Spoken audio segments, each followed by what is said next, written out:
À l'écoute de la petite enfance. Bienvenue à l'écoute de la petite enfance. Je suis contente de vous retrouver pour ce nouvel épisode. Ici Camille Desrochers et je serai avec vous pour la prochaine heure accompagnée de mon invité. Vous pouvez toujours le retrouver, le balado, sur Spotify, Apple Podcasts ainsi que YouTube en format audio. Pour rester à l'affût des nouvelles, vous pouvez également suivre les pages Instagram et Facebook à l'écoute de la petite enfance. Aujourd'hui, c'est déjà le 11e épisode. J'en profite, la savonnerie artisanale Jadis, qui a été partenaire du balado durant les 10 premiers épisodes en fournissant un panier cadeau aux invités. C'est avec bonheur que je vous introduis aujourd'hui notre nouveau partenaire pour les 10 prochains invités, soit le Capucin. Connaissez-vous le Capucin? C'est bien plus qu'une simple boutique, c'est la référence en santé naturelle pour nos petits. Depuis sa fondation en 1997, l'entreprise a évolué et s'est adaptée, toujours en ayant l'optique que la santé des enfants est prioritaire. Il s'agit d'une équipe passionnée qui comprend des naturopathes, des infirmières cliniciennes, une monitrice en portage, des marraines en allaitement et bien sûr des experts en santé naturelle pour toute la famille. Ils sont là pour vous, que ce soit en boutique ou en ligne, prêts à vous guider et à vous fournir des solutions pour toutes vos préoccupations. Des nuits agitées à cause des problèmes de sommeil, des poussées dentaires qui rendent tout le monde grognon ou peut-être des défis liés à l'attention ou à la concentration, quel que soit le problème récurrent, donc par exemple les maux d'oreille, la toux, l'eczéma ou d'autres soucis de la vie quotidienne, ils ont des réponses qui vous aideront à retrouver l'équilibre et la sérénité. Au Capucin, la santé naturelle est leur passion et leur mission. Et ils sont là pour vous accompagner à chaque étape de votre vie. Je dis donc un gros merci au Capucin. Et nous allons d'ailleurs recevoir Marilène, naturopathe et propriétaire de la boutique en studio prochainement pour un épisode sur la santé naturelle. Aujourd'hui, Eliana, mon invitée, reçoit le premier cadeau de la part du Capucin. Et d'ailleurs, assez jasé de notre nouveau partenaire, on va laisser place à notre invitée du jour, Eliana Favreau, orthophoniste. Bonjour, Eliana. Bonjour, Camille. Ça va bien? Ça va super bien, et toi? Oui, merci. Je suis vraiment contente de te compter parmi nous aujourd'hui pour aborder un gros sujet quand même, le développement langagier.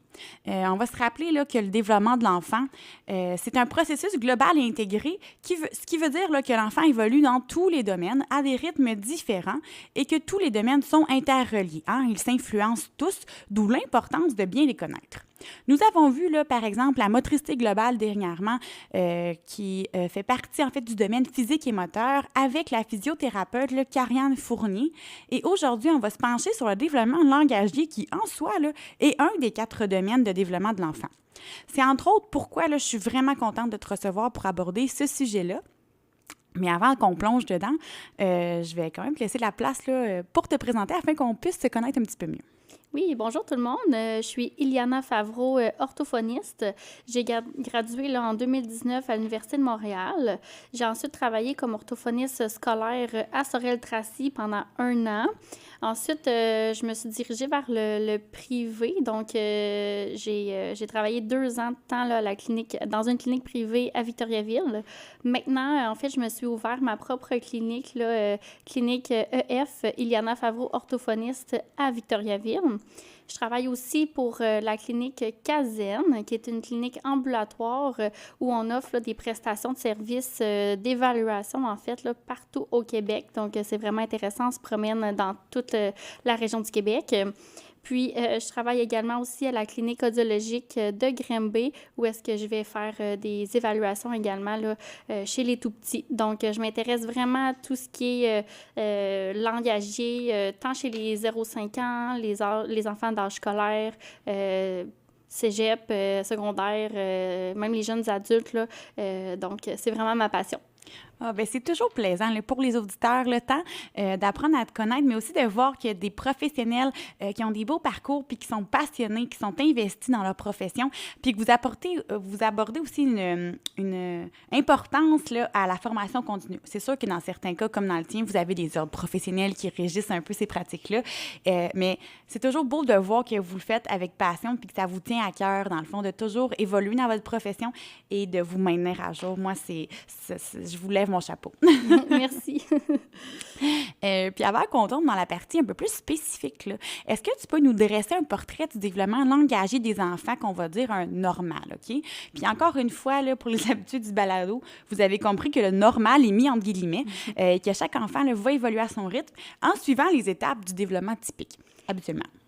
Effectivement, c'est ce que j'allais dire, c'est qu'avant, avant toute chose, c'est important de dire que chaque enfant est unique, chaque enfant évolue à son rythme. J'ai d'ailleurs 2 enfants moi-même qui évoluent dans le même milieu familial, sont aimés de la même façon, sont stimulés de la même façon et sont complètement différents dans le volet langagier. Donc, vraiment, c'est important de prendre ça en compte, là. Oui.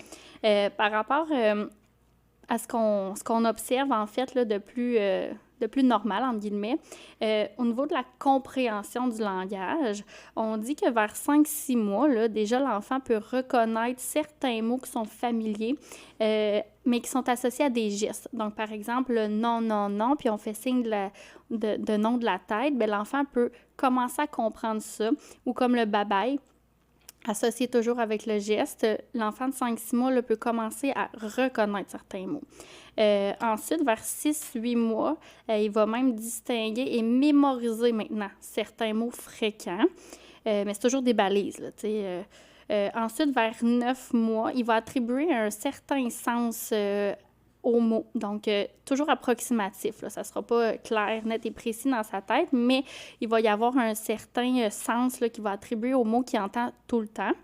Et puis, vers 12 mois, on va dire que l'enfant va comprendre environ 100 mots. C'est quand même beaucoup, hein? Oui. Mais on parle tellement dans la vie qu'à un moment donné, c'est des petites bébites qui enregistrent tout, là. Donc, ils vont comprendre environ 100 mots. Maintenant, pour ce qui est de l'expression, donc les mots que l'enfant va dire, on a tous déjà entendu un petit bébé de 0-2 mois faire des petites vocalises. Ouais. On appelle ça des vocalisations de réflexe. Donc, c'est pas vraiment... c'est pas eux qui décident vraiment ça, là. Ils font des gazouillis, là. Ils n'ont pas d'intention de communication, là. C'est en plein ça. Ensuite, vers 2-4 mois, en fait, ils vont commencer à faire des petits gazouillis, ils vont rire. Fait que là, on a des petites interactions là, avec l'enfant. Vers 4-7 mois, là, il va expérimenter, là. Il va crier, il va grogner, il va commencer à avoir des vocalisations, puis il va même tenter d'imiter certaines intonations. Parce que chaque langue, en fait, là, nous, le français, on a une certaine intonation dans notre langue qui est complètement différente de l'intonation de l'anglais. Donc là, l'enfant commence à enregistrer un petit peu ce qui se démarque de sa langue maternelle. Donc, il va essayer de faire imiter les intonations. Vers 6 mois et plus, là, c'est la période babillage. Et puis, c'est une période ultra importante. Un enfant qui ne babille pas, on voit souvent un lien avec le trouble développemental du langage. Donc, c'est vraiment important. Au début, le babillage, ça va être vraiment très simple. Ça va être du bababa, papapa, tatata. Puis, à un moment donné, il va complexifier son babillage, puis il va ajouter des voyelles, donc a, ba, puis ou même il va complètement là, faire comme des mots à plusieurs syllabes finalement, mais ça va être du babillage, donc badi, poulou, mettons. Et là, ça, c'est ultra important parce que ça commence à ressembler à des mots avec plusieurs syllabes. Donc, l'enfant va comme comprendre que certains... je ne veux pas dire pattern, entre guillemets, un certain pattern qui revient. Donc, on met des sons ensemble, puis les sons font des syllabes, puis les syllabes ensemble font des mots. Donc, vers 10-12 mois, là, il va y avoir beaucoup de ça. Il va y avoir des proto-mots qu'on appelle. Donc, c'est du babillage qui ressemble à des mots. Puis ensuite, il y a les premiers mots là, qui vont ressortir vers 10-12 mois. Faut faire attention, les premiers mots, souvent, on va dire « Ah, il a dit maman! » Je veux pas péter la bulle de personne, mais le maman, en fait, c'est que l'enfant va faire maman du babillage. Et là, c'est l'adulte qui va dire « Hey, wow, il a dit maman! » Donc là, il est super content d'avoir fait réagir son parent. Et là, ça va devenir un premier mot parce que l'enfant va être tellement content de l'interaction que ça l'a suscité. Donc, il va le répéter. Et à un moment donné, il va y attribuer un sens. Et là, c'est quand l'enfant attribue un sens à son mot que là, ça devient un vrai mot. Donc, là, on ne regarde pas la prononciation. Là. S'il prononce tout croche, c'est pas grave. Faut vraiment, en fait, qu'il associe les sons à un mot. Moi, j'ai une petite question avec ça. Oui. Je ne sais pas si tu peux m'éclairer, mais moi, j'avais, par exemple, un enfant dans mon milieu de garde qui, mettons, la table, là, je me souviens plus c'était quoi, mettons, la table, lui, il appelait ça genre Lily, mettons. Mais lui, quand il disait Lily, c'était la table. Ça, c'est quoi qu'on fait dans le développement de l'enfant à ce moment-là?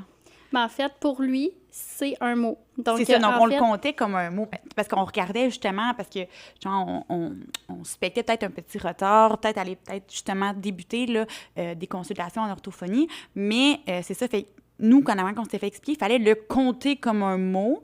Mais au niveau de l'intervention à ce niveau-là. Oui, c'est exactement. On compte pour un mot. Mais là, en fait, là, c'est pas du tout la bonne cible. Là. Il est même pas proche de la cible. Lily, ça ressemble pas du tout à table. En fait, ce qu'on va faire, c'est qu'on va carrément lui donner le bon modèle. Donc, pour lui, il a dit Lily, mais ah oui, hein, tu parles de la table. Et on met une intonation là, sur le mot. Donc, et là, on va répéter, oui, la table, la belle table, la table est rouge, la belle table. Tu sais, on dit table 500 fois, là, s'il faut, là.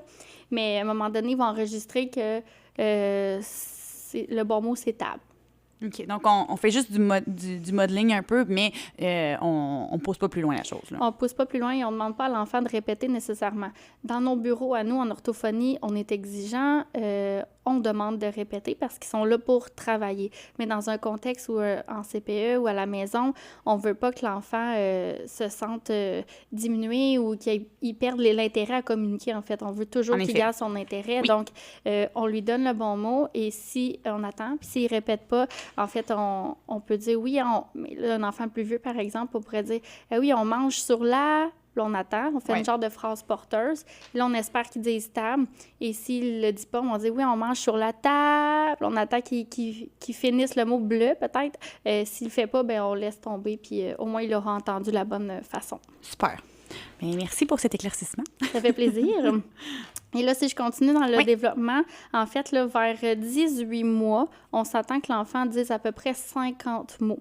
Donc, c'est beaucoup, 50 mots peut-être, mais en fait, il faut savoir comment compter les mots. Là. Oui, c'est ça. C'est complexe. C'est quand même complexe parce que souvent, le parent dit hey, « je suis pas sûre qu'il dit 50 mots. » Attendez une minute. Est-ce qu'il fait vroom vroom? Est-ce qu'il fait boum? Est-ce qu'il fait wouf wouf? Miaou? Tout ça, c'est des mots. Donc, et même si il dit toto pour un auto, mais qu'il dit toto aussi pour une moto, alors c'est complètement deux mots différents parce que même si c'est les mêmes sons, il attribue deux sens à ce mot-là, finalement. Donc, pour lui, c'est deux mots. Donc, il faut savoir bien compter, là. Oui. Puis, tu sais, tout le « oh, oh » ou « oups », c'est des mots. Alors, il faut les compter. Et parce qu'on veut là, qu'à cet âge-là, l'enfant puisse faire des combinaisons de mots pour faire des mini-phrases. Hein? Maman dort, bien, il faut qu'il soit capable d'avoir un certain vocabulaire pour pouvoir mettre les mots ensemble. Puis ensuite, vers 24 mois, on s'attend à ce qu'il fasse des phrases simples. Là, justement, maman dort, papa travaille. Puis, vers 30 mois à peu près, il y a une explosion du langage. En fait, là, quand l'enfant a atteint son 50 mots dits, là, il y a vraiment une explosion du langage. Et ils apprennent à peu près en moyenne 9 mots par jour. C'est énorme! C'est énorme!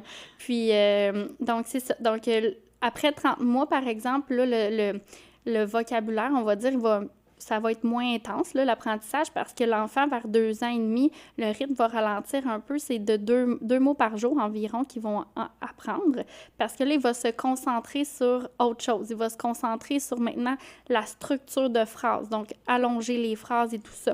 Et il va même aussi travailler un petit peu, se concentrer à travailler les sons, donc de peaufiner les sons. Puis, vers 4 ans, donc là, il maîtrise principalement les principales structures de phrases. Puis, on va commencer à voir les phrases complexes là, qui vont apparaître. Puis, à 5 ans, l'enfant, on dit que le développement langagier, il est terminé.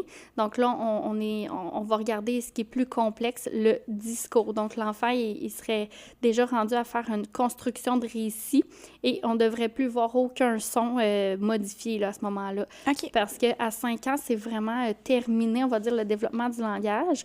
L'enfant, de base, devrait communiquer comme un adulte. Donc, oui, il va complexifier son langage, là, il ne parle pas comme un adulte, mais le développement en soi, il est supposé être terminé. OK. Quand même, moi, je pensais que ça s'étalait un petit peu plus dans le temps que ça. Je suis quand même étonnée. Oui, les enfants de 5 ans, là, ils peuvent nous faire des beaux récits, là, vraiment, là, c'est... Des fois, un peu farfelu, là, mais... Oui, est-ce que tout se tient debout? Peut-être pas, mais je veux dire, c'est vraiment... on peut communiquer aisément, là. OK. Ah, super. Mais c'est là qu'on se rend compte que le continuum du développement langagier des tout-petits, là, il est riche. Puis, en sachant comme l'étape qui précède la suivante, ça nous aide en tant que parents à se situer. Hein. Il est rendu où, mon enfant? Puis c'est là qu'on peut le placer dans le continuum. Puis comme tu as dit, les âges, c'est des références, mais il y a toujours là, moyen quand même de situer notre enfant, peu importe s'il n'est pas nécessairement dans l'âge cible actuel.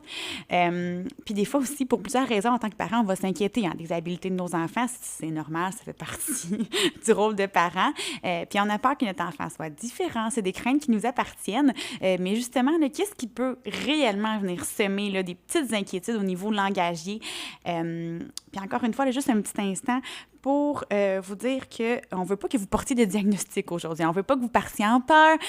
Si jamais vous avez des doutes à la suite de l'épisode et que vous avez des questionnements, bien, la meilleure chose à faire, c'est vraiment de contacter une professionnelle qui est dans ce cas-ci, là, une orthophoniste, dont Eliana.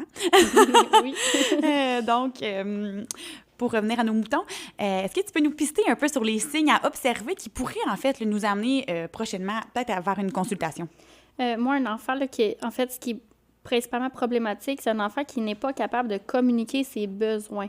Donc, tu sais, il faut qu'il soit capable de dire « j'ai faim, j'ai chaud, j'ai froid ». Tu sais, peu importe la façon qu'il va le nommer, en fait, il faut qu'on soit capable de comprendre au minimum ses besoins de base. Donc, s'il ne peut pas s'exprimer, peu importe, même si c'est faire des gestes, il n'y a aucun moyen de communiquer. S'il s'isole, s'il ne comprend pas ce qui est attendu de lui, pour moi, ça, c'est ultra problématique. OK. Ensuite, ben, si l'enfant se développe assez bien et tout ça, nos critères, nos barèmes qu'on peut dire, tantôt, je disais qu'à 18 mois, on s'attend que l'enfant dit 50 mots à peu près. Si on dit 30, on ne s'alarme pas trop. Là, on s'entend que 30, on n'est pas loin du 50 quand même. Mais par contre, si c'est moins de 10 à 15 mots à 18 mois, là, on peut commencer à s'interroger. On va vouloir peut-être aller justement consulter pour voir ce qu'il y en est. Et si à 24 mois, en fait, il dit moins de 50 mots, puis qu'il ne fait pas de combinaison de mots, encore une fois, là, ça peut être pertinent de consulter en orthophonie.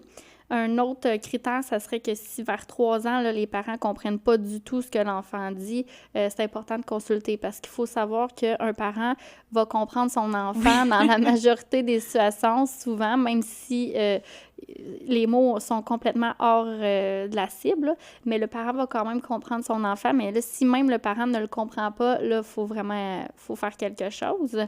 Mais tu sais, au final, un parent qui se questionne, qui a des doutes, c'est sûrement parce qu'il y a une bonne raison. C'est un parent qui est allumé, donc les parents, ils ciblent quand même assez bien là, les besoins de leurs enfants. Là, c'est eux les experts de leur propre enfant. Hein? Absolument. Puis il faut se faire confiance en tant que parent. Donc, si vous avez des inquiétudes, ben vous êtes toujours mieux d'aller consulter.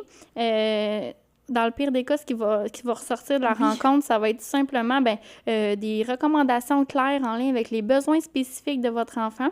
Puis, on va donner des stratégies là, pour, même si l'enfant, finalement, il a un super beau développement langagier, c'est ce qui ressort de l'évaluation, on va donner des stratégies pour qu'il complexifie son langage. On va pousser le parent, finalement, là, avec des belles stratégies pour aider au mieux l'enfant. Là. Donc, je pense que les parents sont très bons à cibler. Là.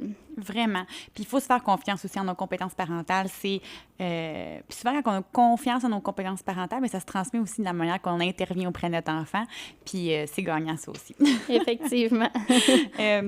Donc, comme tu viens de quand même bien nous pister, là, lorsqu'on observe ces petits points-là, on peut vraiment se pencher vers la consultation, puis de pas attendre non plus, hein, lorsqu'on a un doute. Souvent, sinon, on reste avec notre doute, puis ça aussi, là, c'est pas payant pour nous autres. Non, puis il faut dire qu'un enfant, là, 6 mois dans la vie d'un enfant, c'est énorme. Absolument. Donc, tu sais, on sait, là, avec le public, pas pour parler contre le public, mais ben, c'est malheureux, les temps d'attente sont très longs. Donc, 6 mois, c'est ultra long dans la vie d'un enfant. Donc, on est mieux de toujours consulter le plus rapidement possible. Absolument. Puis, à partir de quand, là, on peut se dire que l'enfant peut obtenir un diagnostic réel? Hein? Parce que, oui, il peut avoir peut-être des difficultés, un retard, mais tu sais, comme on dit souvent que chaque enfant est unique, mais à partir de quand on peut vraiment appeler ça un retard ou peut-être une petite problématique, un diagnostic, en fait, là? Bien, en fait, bien souvent, là, une évaluation du langage oral chez les tout-petits, est possible pas mal vers 2 ans et demi, 3 ans. Avant ça, on peut évaluer les enfants. Je dis pas que l'évaluation n'est pas possible, mais en fait, ce qu'on va aller voir, c'est plutôt vraiment les habiletés, les prérequis à la communication. Donc, vraiment faire des demandes. Est-ce qu'il dit c'est pas je veux, mais est-ce que c'est clair quand il veut quelque chose? Il est capable de dire de faire des demandes de récurrence, donc encore. Est-ce qu'il y a une attention conjointe avec le parent?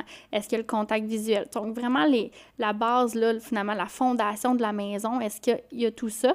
Et l'enfant est trop jeune pour faire de l'intervention là, en bas de 2 ans et demi. Souvent, on va plus travailler auprès du parent, l'aider avec la stimulation de langage. Donc, l'évaluation en soi, c'est plus vers 2 ans et demi, 3 ans, là.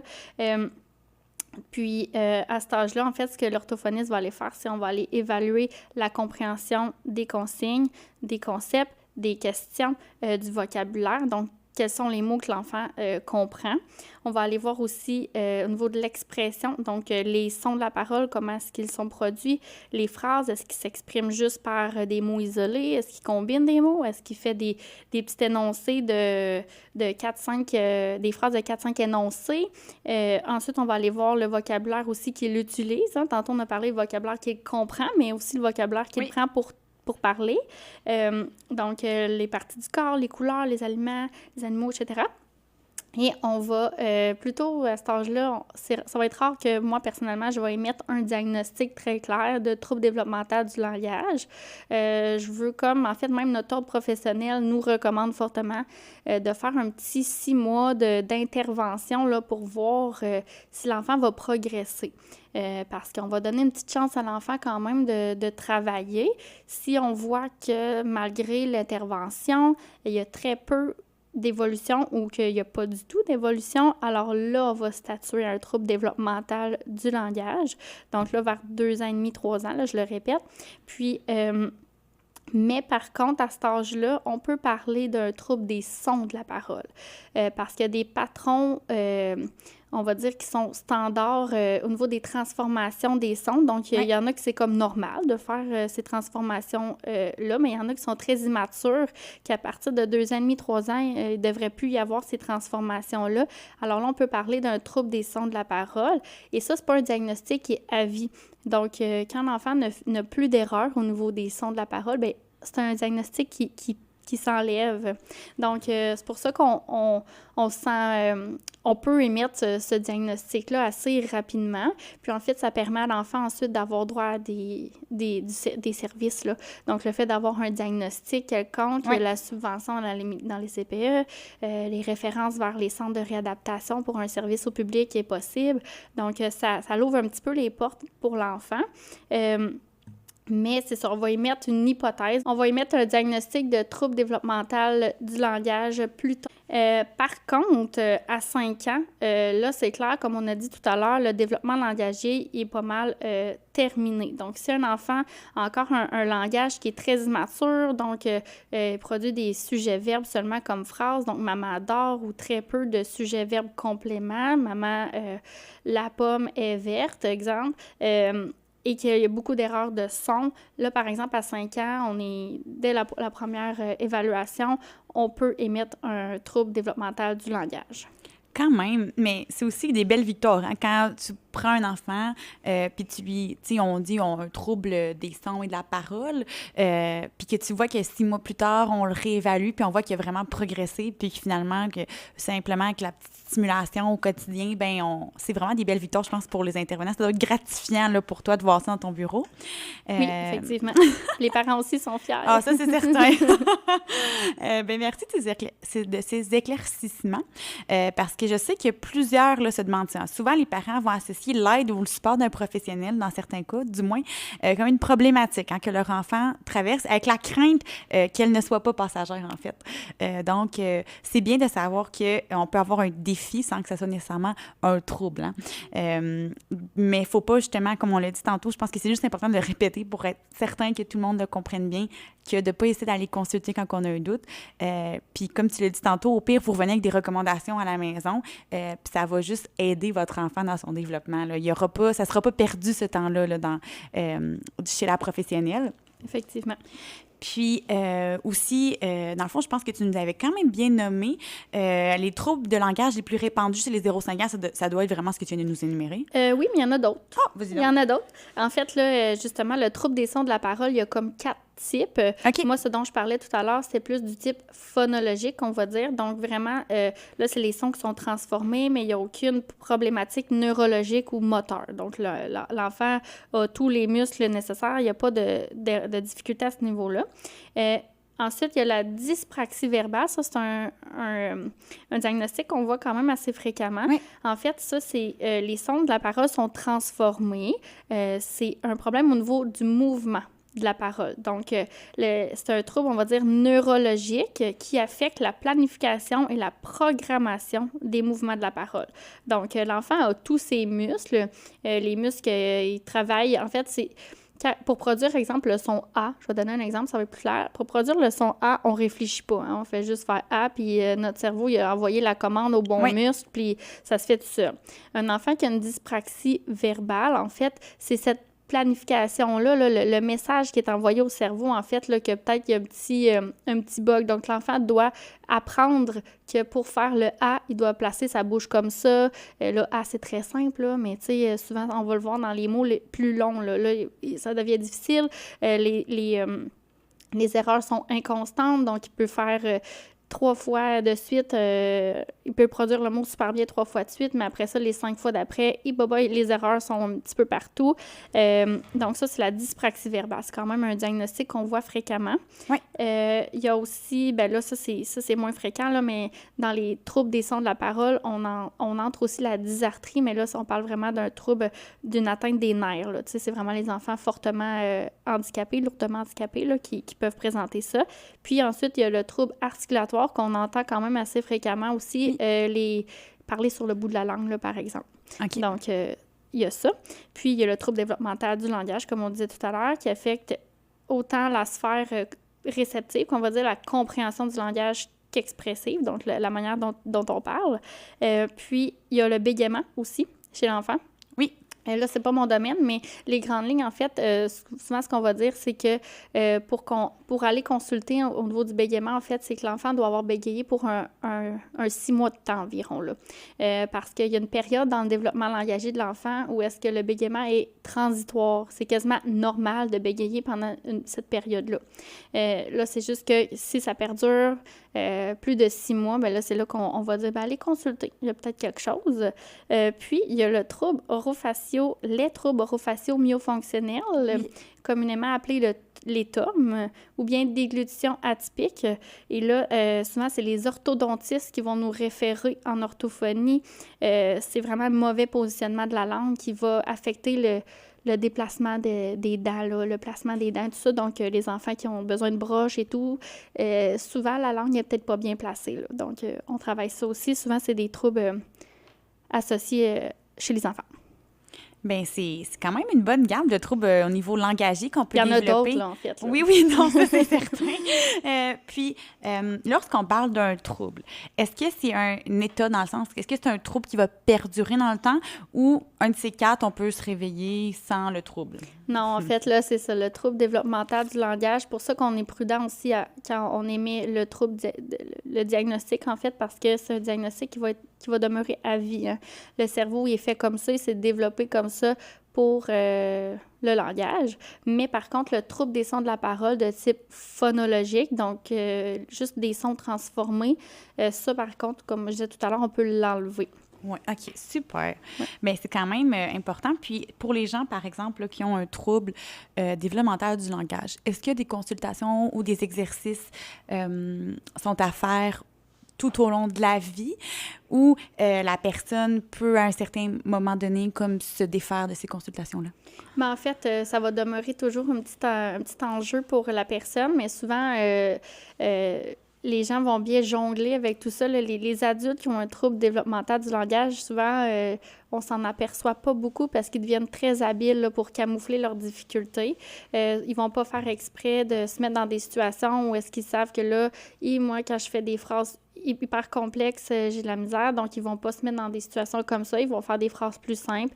Ouais. Donc, tu sais, on évolue avec le temps. Puis ils emmagasinent les outils qu'ils reçoivent aussi à chaque fois. Là, exactement. Tu sais, on donne des outils exactement. Donc, le patient, le client va finir par être lui-même en mesure de savoir, en fait, comme tu dis, de s'orienter lui-même un peu dans ce qu'il connaît.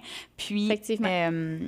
C'est sûr que des fois, ça peut toujours faire du bien, une petite consultation pour peut-être se remettre quand on traverse une difficulté, parce que j'imagine qu'au fil du temps que la personne évolue, des difficultés différentes pourraient apparaître. Là. Oui, effectivement. Selon les contextes, j'imagine que ça peut être quelque chose qui joue. Là. Oui, on voit ça souvent, là, les adultes, en fait, là, qui sont en recherche d'emploi, puis là, c'est difficile de garder leur emploi parce qu'ils n'osent pas non plus le nommer, qu'ils ont cette difficulté-là. Donc, c'est quelque chose qui est moins bien compris, peut-être. Donc, puis chez les adultes, comme on dit, on dit, ben voyons, c'est l'enfant, finalement. D'habitude, c'est l'enfant qui a un trouble du langage. Mais non, l'adulte aussi, là, il évolue avec son trouble du langage. Donc, c'est très peu connu à l'âge adulte. Donc, l'adulte a souvent des défis là, au niveau de l'employeur et tout ça. Là, donc, on est là pour les aider, justement, dans les différentes sphères de leur vie. Là.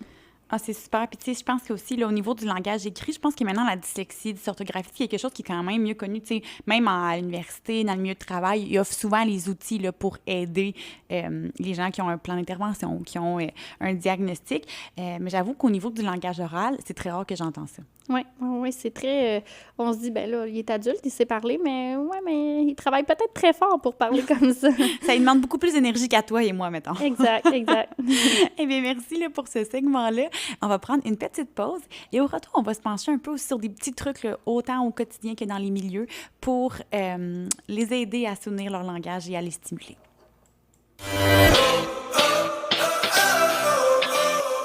À l'écoute de la petite enfance.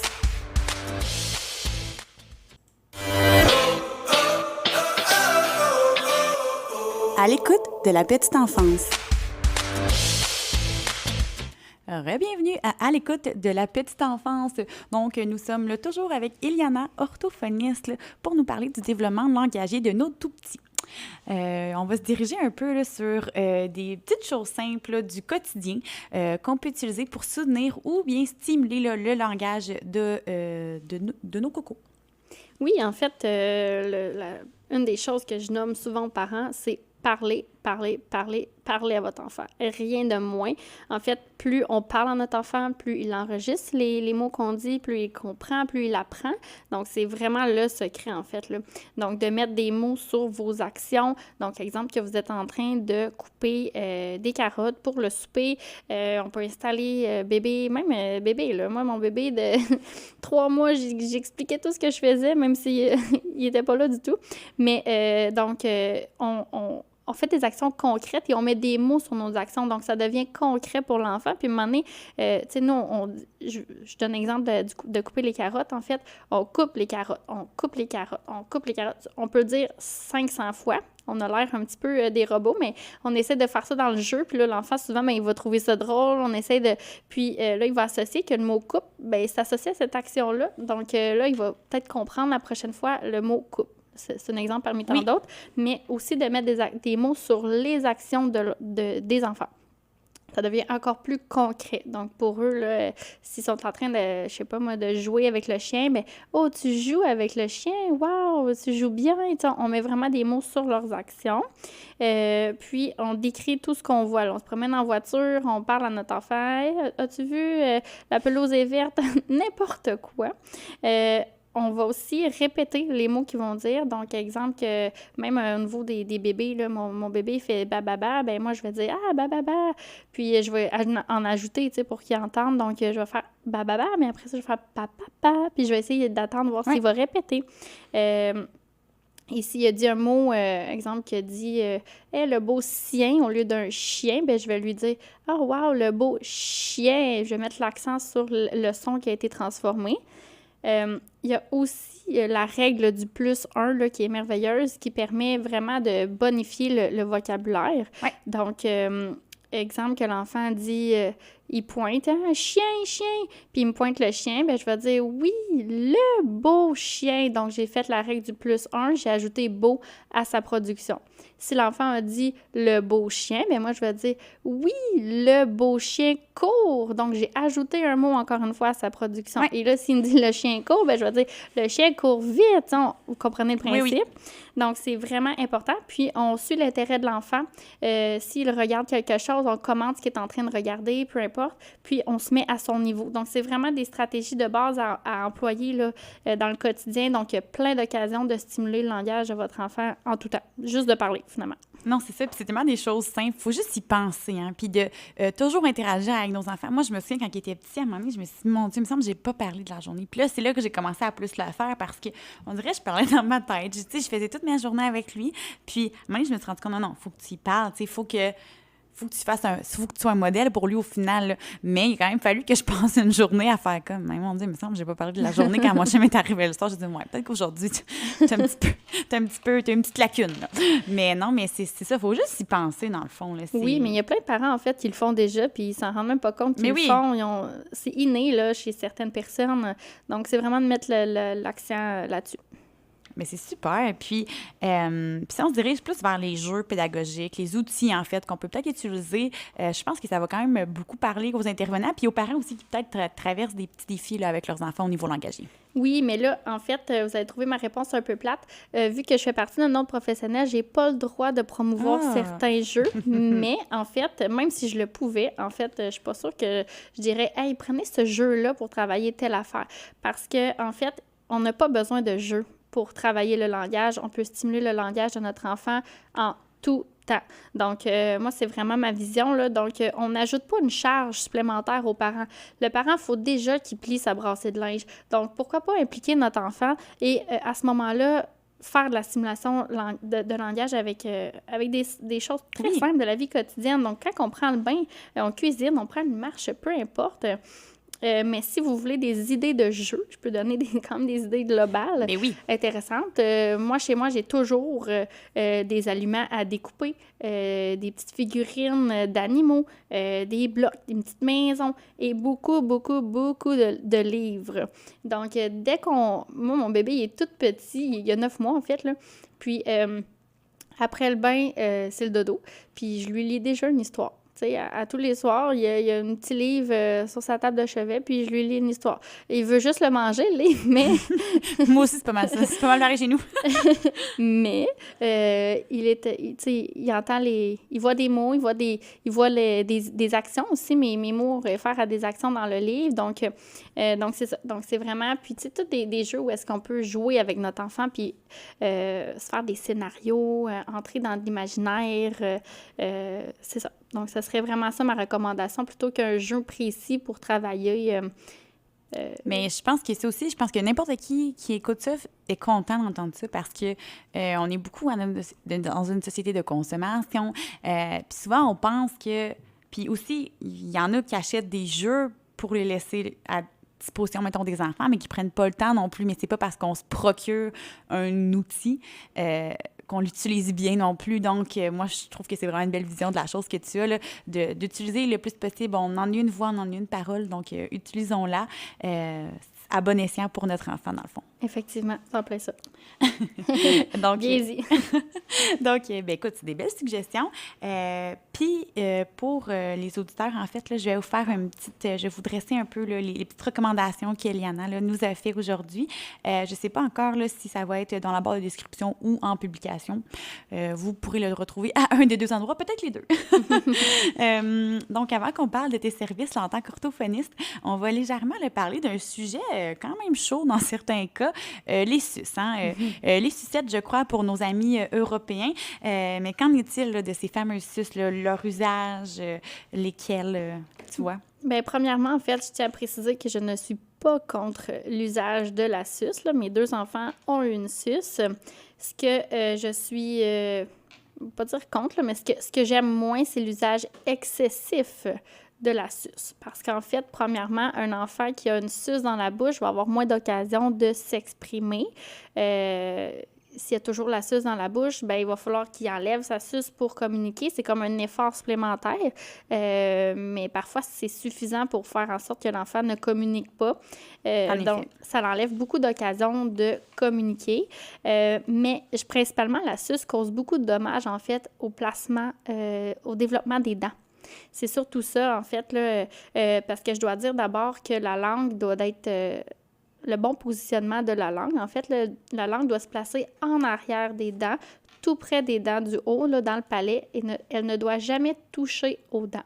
Donc, elle est au palais, tranquille, elle touche pas aux dents. Elle n'est pas loin, par exemple, là. Elle touche pas aux dents. Tu sais, plus je suis comme, mon Dieu, j'ai la bouche fermée, ma langue touche à mes dents. Ah, mais c'est ça. Je faisais le test pendant que tu me disais ça, j'ai dit, ben, coudonc. Mais elle n'est pas loin, c'est sûr. Elle n'est pas loin. Fait que quand on s'y attend, peut-être que là, on la bouge un petit peu, puis on touche à nos dents, là, mais en fait, c'est ça. Pas loin des dents, juste en arrière, en haut. Et là, ben, quand on a une suce dans la bouche, ben, la langue, elle peut pas être au palais, là. Elle est carrément dans le plancher buccal de la bouche, donc dans le bas complètement.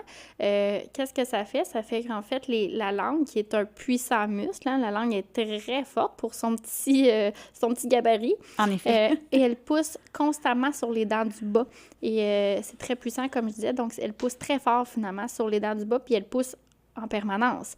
Parce que l'enfant, s'il a la suce tout le long pour dormir, tout au long de la journée aussi, même dans des événements heureux où est-ce qu'il n'y a pas besoin de suce, sa langue pousse encore sur ses dents, donc c'est pas bon pour le développement des dents. Donc, dès qu'on peut, là, pour vrai, on enlève la suce. Je sais que c'est pas facile en tant que parent. Des fois, on veut la facilité, on va donner la suce, mais, tu sais, je suis pas parfaite non plus comme maman, donc je comprends vraiment les parents qui disent, ben là, il y en a besoin. Oui, mais si c'est possible, on la coupe vraiment là, le plus tôt possible, parce que même, à un moment donné, l'enfant, il y a comme un lien affectif avec sa suce, ça devient vraiment encore plus dur. Ça devient des scénarios aussi pour s'en débarrasser. Là, ça devient complexe de se débarrasser de ces suces-là plus le temps avance.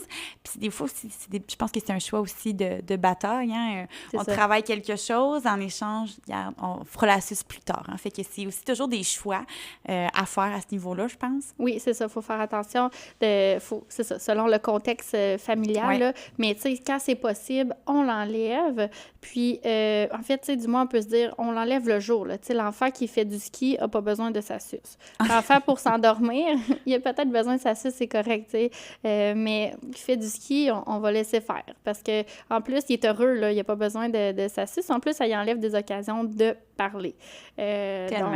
Donc, c'est ça. Puis, tu sais, c'est un peu le même principe pour ce qui est du biberon. Si je peux faire une petite parenthèse. Ben oui. Le biberon, en fait, c'est la même chose. La langue n'est pas bien positionnée dans la bouche. Donc, dès que c'est possible, dès que l'enfant est capable de boire à la paille, au verre ou verre à bec, on peut transitionner vers ces types de contenants-là plutôt que le biberon. Mais encore une fois, je suis maman de 2 enfants. Ma fille, elle a eu le biberon jusqu'à 12 mois, la suce jusqu'à un petit peu moins de 18 mois. Tu sais, je suis pas dans le jugement, là. Je fais juste nommer les balises. Non, tu es dans la bienveillance, puis c'est aussi ton avis, en fait, de professionnel qu'on a en ce moment-là. Comme là, mon deuxième bébé, ben, plutôt d'enlever le biberon à 12 mois, je vais peut-être l'essayer avant. Tu sais, voir... dès qu'il passe au lait de vache, finalement, ça peut être une belle option là, pour le parent d'enlever le biberon. De faire la transition en même temps. Faire la transition, là. Effectivement. Bien, c'est assurément là, toujours bon d'avoir justement, comme je viens de dire, l'avis d'un orthophoniste dans ce cas-là parce que il y a toujours un peu mille et une écoles de pensée par rapport à des sujets comme ça, surtout quand ça entoure l'enfant. Mais à l'avis d'un professionnel qui expose, dans le fond, des faits. Tu as exposé le concept avec des faits. Donc, merci de l'avoir fait pour nous aujourd'hui. Ça fait plaisir. Bien, c'est sur les belles suces qu'on conclut un peu plus la portion théorique du balado. On va plus se diriger là, sur les services que tu offres en orthophonie. Mais en fait, je suis assez complète comme orthophoniste. On aime ça. J'évalue les 0-5 ans, donc j'évalue les tout-petits. J'offre aussi là, l'intervention, évidemment, là, qui vient avec l'évaluation chez les 0-5 ans. J'évalue également là, le langage oral, donc chez les enfants d'âge scolaire, les ados, même les adultes. Là, j'ai certains adultes qui viennent me voir parfois. Je suis aussi spécialisée là, au niveau du langage écrit. Donc, comme Camille disait tout à l'heure, la dyslexie, dysorthographie, je suis spécialisée là-dedans. Donc, j'évalue encore une fois les enfants d'âge scolaire, les adolescents, cégep, université, les adultes. Puis, je fais aussi du TOM, là, ce qu'on disait tout à l'heure, les troubles orofaciaux myofonctionnels par rapport au bon positionnement de la langue. Puis, une question comme ça, une évaluation, là, est-ce que c'est à refaire, un diagnostic plutôt, là, le diagnostic en soi, une fois qu'il est tombé, est-ce que c'est des choses qu'on doit refaire? Ben, en fait, si on veut peaufiner nos interventions, nous, en orthophonie, si un enfant qui souvent, le trouble du langage, l'enfant va être suivi longtemps en orthophonie. Là, ça ne se règle pas. En fait, ça ne se règle jamais. Mais si on peut donner des stratégies pour aider l'enfant à évoluer, l'évolution, elle est lente. Donc c'est sûr que des fois, aux 2-3 ans, en fait, dès qu'on a atteint nos objectifs de base qu'on s'était fixés selon l'évaluation et que les besoins de l'enfant ont changé, on n'a comme pas le choix de refaire une évaluation. On n'est pas obligé de refaire une évaluation complète, mais seulement, on peut dire une évaluation contrôle pour voir... On refait le plan d'intervention, dans le fond. Exactement. Exactement. Une évaluation, il faut penser que ça sert vraiment à trouver les objectifs de travail, cibler les besoins. Donc, si on a tout atteint nos objectifs, pour trouver de nouveaux objectifs, il faut refaire une évaluation type contrôle. Oui, OK, super. C'est ça que je me demandais parce que, mettons, un diagnostic qui est tombé très jeune, oui, on va faire de la stimulation, on va avoir des plans d'intervention. Le plan d'intervention est important de le maintenir à jour, comme tu dis, parce que les besoins évoluent. Mais c'est ça, au niveau du diagnostic aussi, bien, une fois que tu l'as, comme tu le dis, c'est à vie dans la majorité, en fait, des troubles énoncés. Là. Oui, mais il faut dire que le degré de sévérité du trouble, par contre, peut s'être amélioré. Tu sais, qu'on peut on peut être sévère au début, puis finalement, au bout de quelques années, le trouble est devenu moins sévère. Non, bien, ça, c'est des belles victoires. Hein? Oui, effectivement. On est content quand ça arrive. Oui. Oui, donc, est-ce que dans le fond, c'est pas mal ce qui conclut là, sur tes services? Oui, absolument. Puis, dans le fond, tu pratiques à Victoriaville, à ton bureau, là. Au centre-ville. Oui. Super. Bon, bien, on va laisser aussi tes contacts là, pour ta page parce que tu as une page professionnelle où est-ce qu'on va pouvoir te contacter. Oui. Donc, le contact là, pour te rejoindre va se retrouver là, en barre de description de l'émission. Ben merci, Iliana, là, d'être venue nous partager ton expertise. Je le dis à chaque fois, mais je suis tellement chanceuse là, que mes invités se déplacent et viennent jaser avec moi.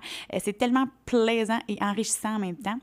Ben merci encore parce que c'est du contenu comme ça c'est avec ça qu'on s'aide là, à se tenir informé en tant que société.